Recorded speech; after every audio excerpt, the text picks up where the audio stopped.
The 5 Ps model comes out of our resilience toolkit. When we think about individuals who are more resilient than others, they're pliable, they're flexible, they bend in the wind rather than snap and break. They're more optimistic than pessimistic about change. In particular, if there were one element that we were to isolate that differentiates optimists from pessimists, it's the element of perspective. And perspective filtered through 5 different conduits. Let's look at those conduits now. So in organizational life, let's say I'm the happy sack. I'm the optimist. I'm happy-go-lucky Blake. Things are good. And then all of a sudden there's a disruptive change. There's rumor. There's an acquisition. There's a loss of some kind, real or perceived. Again, perception. As my perception of that change is filtered, if I'm an optimist, I nevertheless retain a sense of power in the change as opposed to the powerless pessimist. I own what is about me, what is personal about the change, rather than disown it, blame others, point out the window, and wish for different resources or better people or more time or more money in the organizational change that I might be thriving and successful. As an optimist, I view these things as fleeting. This too shall pass. That's the nature of change. It will move on. Whereas pessimists view things as permanent and lasting. It'll always be this way. As an optimist, I keep things in perspective. I don't view this change as pervasive or invasive. It's quarantined. It's limited to this box or this period of time or this department or this purpose. Whereas for the pessimist, wow, it is all pervasive. It's going to leak and leach into every aspect of my personhood and life and organizational work. And for the optimist, I keep change in proportion. Whereas with pessimists, they generally blow things out of proportion. Woe is me, the sky is falling. Chicken Little, it's doomsday. These are 5 P differences. And again, they all begin or are headed, bannered, if you will, by perspective. So I process the change, right? The sand running out of me, the energy running out of me through those filters. But here's the model. Here's the specific 5P model.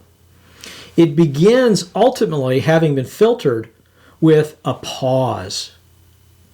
I encourage people all the time who are experiencing strife in work life to first and foremost take a beat, take a breath, pause. Oh my goodness. Most of us, we just start playing these doomsday tracks again and again and again, and we get stuck in this loop of negativity and fear-mongering and woe is meing all over ourselves, right? So pause. Breathe. Breathe. When I was much younger and just at all flexible, which I am not at all anymore these days, I was really into martial arts. And such a huge part of the martial arts, and frankly, any athletic endeavor, has to do with breathing, maintaining our breath, keeping our breath, catching our breath faster than the other guy, being able to manage and minimize how much breath is consumed or required for a movement or a sustained period of movement. The same is true in change and adversity. When someone's punching you in the nose in life, in organization work life, we got to be able to breathe. We got to catch our breath. It naturally follows pausing. And then listen. And what I'm talking about when I'm encouraging people to listen is listen to yourself. What are you telling yourself? Oh my gosh, if you're pessimistic, you're telling yourself the absolute worst. Those things that are far from likely. Remember, one of my favorite quotes is from The Spanish Prisoner by David Mamet. And he has a character say, worry is interest paid in advance on a debt that never exists. I love that. That is so haunting. That is so true. Again, worry is like a rocking chair. It gives you something to do, but it doesn't get you anywhere. So listen. What are you telling yourself? Challenge that inner critic that doubts, the skeptic inside you, the heckler inside your mind. Ask yourself, what does this mean? What do I do? What are my options? The more we start to ask questions, we're moving from the limbic gator brain to the neocortex. We're starting to process higher order thinking. That's where generally the optimist can take over and say, yeah, I know you doomsdayed, but that's not really likely, is it? And now we're really thinking. We're not reacting. We're thinking. We're pondering. We're weighing. We're getting incredibly critical. And critical is, by the way, higher order thinking. So that's a good thing. That's an improvement. And then finally, we now have a broader aperture of choices. How are we going to respond to the change?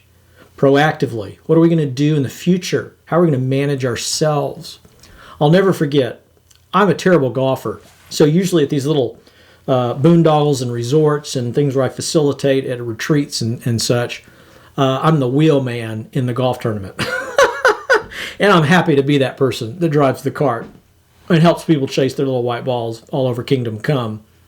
And one afternoon, I was the wheelman for a very successful CEO, a billionaire CEO. And I asked that individual, how do you define wealth? And I'll never forget what he said. Wealth is options.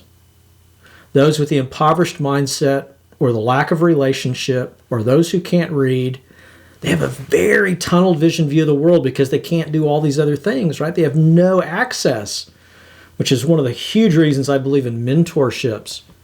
Introducing people to other people so that those individuals can express their full personhood and reach their ultimate potential. If we have poverty, and I don't mean that in the financial sense only, I often mean it in the relational sense. We have no access to people that enable us to become our best possible self. So when you think about resilient people, process it through perspective. Any loss or change or adversity through your perspective. Challenge it with those 5 Ps, and then again, pay a lot of attention to what you're telling yourself by pausing, breathing, listening, asking oneself questions, thinking anew, and then having a whole different broad array of choices, which ultimately is freedom and wealth.